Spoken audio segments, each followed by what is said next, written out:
কেউ মারা গেলে মিলাদ ও খাওয়ার অনুষ্ঠান করা যাবে কিনা? ভাইরা, মানুষ মারা যাওয়ার পর মৃত ব্যক্তির জন্য দোয়া করতে হবে।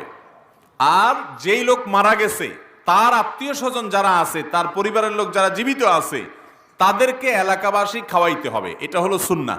নবী করিম সাল্লাল্লাহু আলাইহি সাল্লাম নির্দেশ করেছেন, তোমরা অমুকের জন্য, তার পরিবারের জন্য খাবারের ব্যবস্থা করো, কারণ তারা প্রিয়জন হারিয়ে মন খারাপ, তাদের রান্নাবাড়া করার মতো মানসিকতা নাই।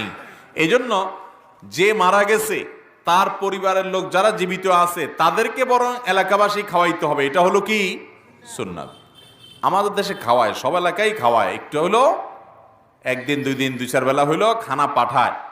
যে বেচারা মরে গেছে আশেপাশ থেকে অন্যান্য ঘরের লোকেরা, প্রতিবেশীরা খাবার পাঠায়।